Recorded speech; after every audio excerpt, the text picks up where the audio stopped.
Good morning student. Class 10th physics हम कर रहे हैं chapter number 12 electricity. Now the today's topic is factor on which resistance of a conductor depends. मतलब हमारा जो resistance है वो किस किस पे डिपेंड कर रहा है, मतलब उसके फैक्टर्स क्या है। Resistance equals to potential difference divided by current. Resistance का फॉर्मूला क्या होता है? Resistance equals to potential difference divided by current. It means प्रतिरोध बराबर विभवांतर अपॉन में विद्युत धारा। क्लियर? हिंदी में इसकी ये फॉर्मूला हो जाएगा। The resistance of a conductor depends on the following factors. मतलब जो रेजिस्टेंस है हमारा वो किस पे डिपेंड कर रहा है? कुछ फैक्टर्स है जिस पे वो डिपेंड करता है। देखिए, now the first one is the temperature of the conductor. Conductor का जो टेम्परेचर होता है, टेम्परेचर पे रेजिस्टेंस डिपेंड करता है कि टेम्परेचर कैसा है। अगर उसका टेम्परेचर ज़्यादा है तो डेफिनेटली उसका रेजिस्टेंस भी क्या होगा? ज़्यादा होगा। अगर टेम्परेचर उसका कम है, टेम्परेचर अगर उसका कम है तो रेजिस्टेंस भी कैसा होगा? कम होगा। Right? Clear? Now the second one is the cross section area of the conductor. The cross section area मतलब हमारा जो रेजिस्टेंस है वो किस पे डिपेंड करता है? एरिया पे भी डिपेंड करता है कि उसका एरिया कितना है। राइट? तो यदि कहते हैं कि resistance is inversely proportional to the area, right, तो अगर हम एरिया की वैल्यू बढ़ाते हैं तो डेफिनेटली रेजिस्टेंस क्या होगा? कम होगा। और अगर हम एरिया की वैल्यू कम करते हैं तो डेफिनेटली क्या है कि रेजिस्टेंस इसका इंक्रीज होगा। क्लियर? क्यों? क्योंकि ये इन्वर्सली प्रोपोर्शनल होता है, मतलब उल्टा। एरिया बढ़ेगा तो रेजिस्टेंस कम होगा, एरिया कम होगा तो रेजिस्टेंस बढ़ेगा। इट मीन्स एरिया मतलब अगर उसका क्षेत्रफल अगर हम बढ़ाते हैं तो हमारा जो प्रतिरोध है वो कम होगा, और अगर एरिया मतलब क्षेत्रफल अगर हम कम करते हैं तो हमारा जो प्रतिरोध है वो बढ़ जाएगा। क्लियर? मतलब ये किस किस पे डिपेंड करता है अभी तक? एक तो टेम्परेचर पे और दूसरा एरिया, जो कि क्रॉस सेक्शन एरिया है। Now the third one is length of the conductor. मतलब हम कह सकते हैं कि जो हमारा रेजिस्टेंस है is directly proportional to the length. मतलब हमारा जो रेजिस्टेंस है वो किस पे डिपेंड करता है? कंडक्टर की लेंथ पे। Conductor it means wire, wire की लेंथ पे डिपेंड करता है कि हमारा वायर कितना लंबा है। राइट? हमारा वायर जितना लंबा होगा रेजिस्टेंस उतना ही ज़्यादा होगा। यदि हमारा वायर की साइज़ कम है, छोटी है, तो रेजिस्टेंस भी क्या होगा? कम। तो हम बोल सकते हैं कि resistance is directly proportional to the length of the conductor. Clear? Now the fourth one is nature of the material. अब डेफिनेटली ये तो कंफर्म है कि लेंथ पे डिपेंड करता है, लेकिन उसमें होने वाला मटेरियल क्या है? मतलब वायर काय का बना हुआ है, वायर के अंदर जो मटेरियल यूज़ कर रहे हैं वो काय के, आयरन है, सिल्वर है, निक्रोन है, मतलब किस तरीके के। तो देखो, कोई भी अगर हम मार्केट से ऑब्जेक्ट या कोई वस्तु परचेस करते हैं तो डेफिनेटली मटेरियल सबसे मेन पार्ट रहता है कि उसका मटेरियल कैसा है। किसी भी चीज़ में मटेरियल पे डिपेंड करता है कि वो क्वालिटी मेंटेन करता है कि वो किस तरीके का बिहेवियर करेगा। राइट? तो material is the most important. Clear? तो नेचर कैसा है मटेरियल का, तो कंडक्टर के मटेरियल पे भी डिपेंड करता है कि उसका रेजिस्टेंस कैसा है।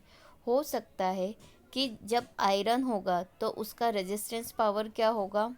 बहुत ही कम होगा। सिल्वर है तो और कम होगा, और अगर निक्रोन है तो डेफिनेटली ज़्यादा होगा। मतलब मटेरियल पे डिपेंड करता है कि कंडक्टर का मटेरियल कैसा है, तभी हमें रेजिस्टेंस पता चलेगा कि उसका कम है या ज़्यादा है। तो ये 4 फैक्टर है जिस पर रेजिस्टेंस हमारा डिपेंड करता है। मैं एक और बार बता देती हूँ। First is temperature, second is cross section area, third is length, और fourth is nature of material. ये 4 फैक्टर है जो रेजिस्टेंस डिपेंड करता है, ये एग्ज़ाम में भी पूछे जाते हैं। क्लियर। अब इसको प्रॉपर वे में अगर हम देखें तो effect of temperature on resistance, मतलब टेम्परेचर पर डिपेंड करता है। टेम्परेचर हम एक एक करके देखते हैं। इन case of pure metal resistance increase, अगर वो प्रॉपर और प्योर मेटल है तो रेजिस्टेंस कैसा रहेगा, बढ़ेगा। ऑन इंक्रीजिंग टेम्परेचर, राइट, मतलब उसका टेम्परेचर क्या होगा, इंक्रीज होगा, राइट। मतलब रेजिस्टेंस भी देखो प्योर मेटल है तो डेफिनेटली टेम्परेचर इंक्रीज होगा, और टेम्परेचर इंक्रीज होगा तो रेजिस्टेंस भी क्या होगा, इंक्रीज।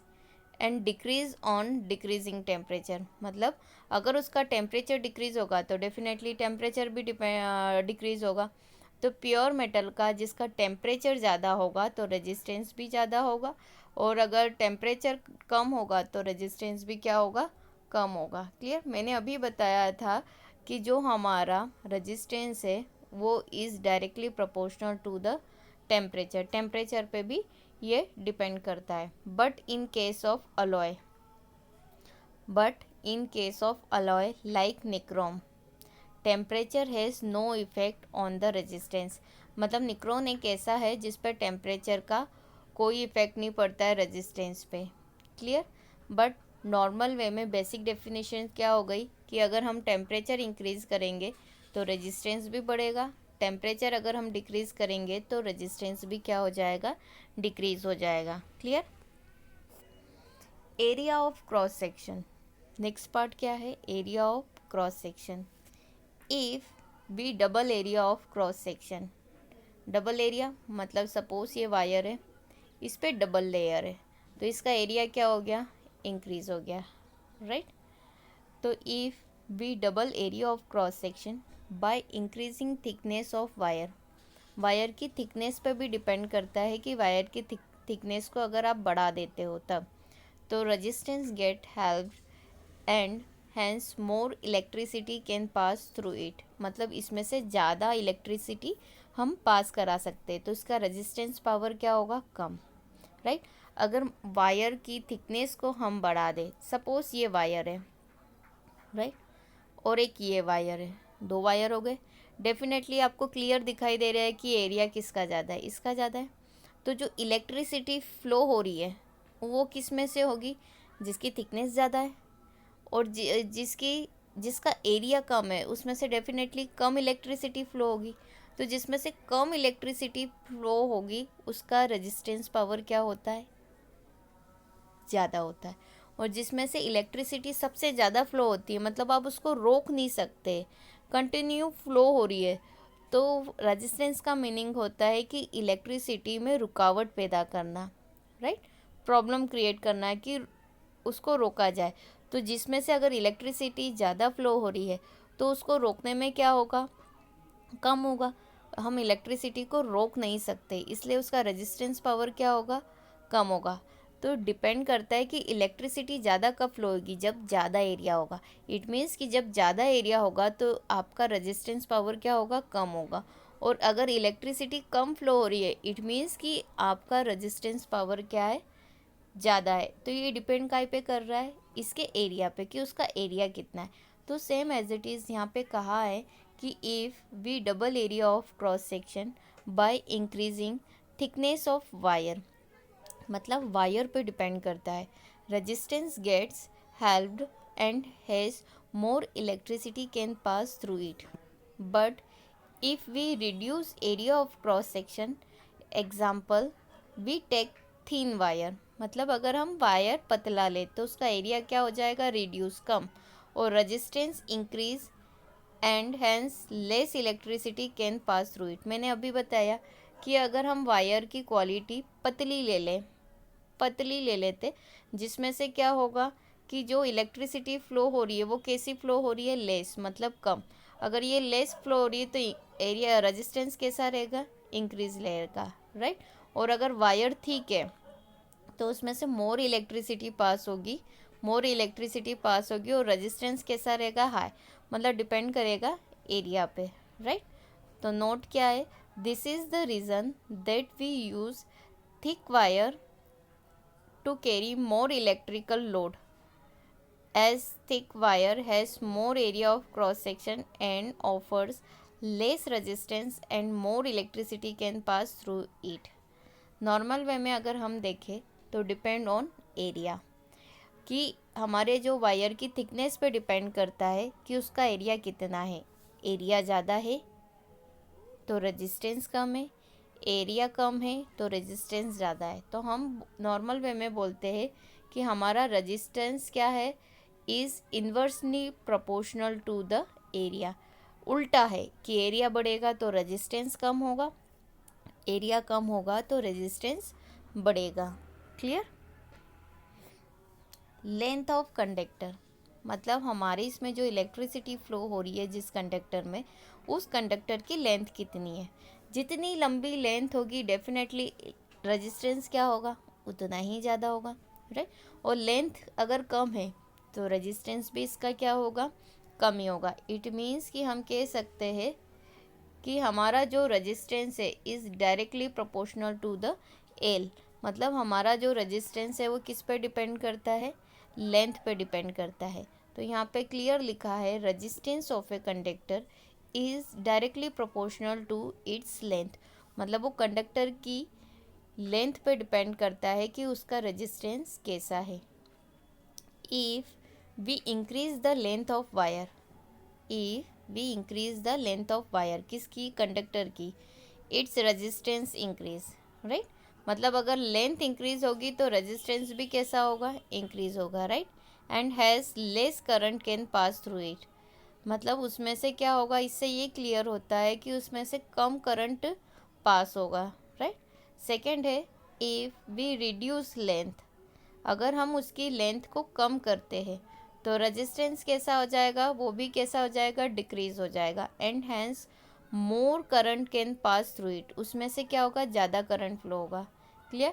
तो हम करंट की बात नहीं कर रहे, हम केवल किसकी बात कर रहे हैं, एक रेजिस्टेंस की और एक लेंथ की। अगर इन दोनों में डायरेक्ट कनेक्शन देखें तो हम कह सकते हैं कि resistance is directly proportional to the length. जैसा रेजिस्टेंस रहेगा वैसे ही लेंथ, या जैसे ही लेंथ रहेगा वैसे ही रेजिस्टेंस। अगर लेंथ को हम इंक्रीज़ करते हैं, लेंथ को अगर हम इंक्रीज़ करते हैं तो रेजिस्टेंस भी क्या होगा, इंक्रीज़। और अगर हम लेंथ को रिड्यूस करते हैं तो हमारा रेजिस्टेंस भी क्या होगा, डिक्रीज़, मतलब कम होगा। Clear. Now the fourth, nature of material, सबसे मोस्ट इम्पोर्टेंट पार्ट, कि हमारे कंडक्टर में जो यूज़ हो रहा है मटेरियल वो किस क्वालिटी का है, क्योंकि वही से मेंटेन होगा कि रेजिस्टेंस कम है या ज़्यादा। Resistance also depend on the nature of the material. Clear है कि रेजिस्टेंस किस पे डिपेंड करता है, नेचर ऑफ मटेरियल, मतलब होने वाला जो मटेरियल है वो किस क्वालिटी का, किस प्रकृति का यूज़ कर रहे हैं, ठीक है। Conductor offer less resistance, conductor offer less resistance, कम रेजिस्टेंस किसका होगा, हम एग्जांपल दे देते कॉपर। मतलब आपने देखा होगा कि जो वायर्स है हमारे, वायर को जब हम बाहर के प्लास्टिक वाले पार्ट को छिलते हैं तो अंदर के एक चमकता हुआ कुछ वायर फ्लो होता है जिसमें से इलेक्ट्रिसिटी फ्लो होती, वो डेफिनेटली किसकी यूज़ की जाती है, कॉपर की। किसकी यूज़ की जाती, कॉपर की। मतलब जिसमें से आसानी से इलेक्ट्रिसिटी फ्लो हो जाती है उसका रेजिस्टेंस पावर क्या होता है, कम। और जिसमें टिपिकल वे में इलेक्ट्रिसिटी फ्लो होती है उसका रेजिस्टेंस पावर क्या होता है, ज़्यादा, राइट। तो कॉपर एक ऐसा पार्ट है जिसमें से इलेक्ट्रिसिटी बहुत इजी वे में फ्लो हो जाती, मतलब उसको हम रोक नहीं सकते। जिसमें रोक नहीं सकते मतलब उसका रेजिस्टेंस पावर क्या है, कम है। रेजिस्टेंस पावर क्या है, लेस है। मतलब कॉपर का रेजिस्टेंस पावर क्या है, कम है। हो सकता है कि आपको पूछ ले कि राइट द लेस रेजिस्टेंस वाला कंडक्टर का एक नाम बताइए नेचर ऑफ मटेरियल का, तो आप क्या बताएंगे, कॉपर। और अगर मोर रेजिस्टेंस बोले तो क्या, प्लास्टिक। आपने देखा है प्लास्टिक में से कभी भी इलेक्ट्रिसिटी फ्लो होती है क्या, नहीं होती। प्लास्टिक है मतलब इसमें से कभी भी इलेक्ट्रिसिटी फ्लो नहीं होती है, मतलब इसका रेजिस्टेंस पावर क्या है, ज़्यादा है। इट मीन्स कि जिसमें से इलेक्ट्रिसिटी फ्लो होने में तकलीफ हो, दिक्कत आए, उसका रेजिस्टेंस पावर ज़्यादा होता है। और जिसमें से आसानी से, मतलब जल्दी से करंट लग जाता है, तो जल्दी से करंट काहे में लगता है, कॉपर है, आयरन है, स्टील है, इस तरीके के जो धातु है, अलॉय है, उसमें से इलेक्ट्रिसिटी बहुत जल्दी फ्लो होती है। इट मीन्स उसका रेजिस्टेंस पावर क्या होता है, कम होता है। और जिसमें से इलेक्ट्रिसिटी फ्लो होने में बहुत तकलीफ होती है या नहीं होती है, इट मीन्स कि उसका रेजिस्टेंस पावर क्या होता है, ज़्यादा होता है। क्लियर। तो नेचर ऑफ मटेरियल क्या है कि resistance is also depends on the nature of the material. Conductor offers less resistance, example क्या हो गया, copper. Insulator offer more resistance, more resistance कब हो गया, उसका एग्जाम्पल क्या हो गया, प्लास्टिक। क्लियर। तो आज हमने इस वीडियो में क्या पढ़ा था कि हमारा जो रेजिस्टेंस है वो किस किस पे डिपेंड करता है। एक तो किस किस पे डिपेंड करता है, एक बार और डिस्कस कर लेते हैं। हमारा resistance of the conductor depends on this factors, किस पे डिपेंड करता है, temperature, cross section area, length और नेचर ऑफ मटेरियल। क्लियर। अब आपको क्या करना है कि ये सारे पॉइंट्स को लिख के प्रॉपर वे में डेफिनेशन के साथ कॉपी में नोट डाउन करना है और प्रॉपर वे में उसको क्या करना है, रीड करना है। ये मोस्ट इम्पॉर्टेंट टॉपिक है, आप इसको ध्यान से पढ़िए और ध्यान से लिखिए। Thank you.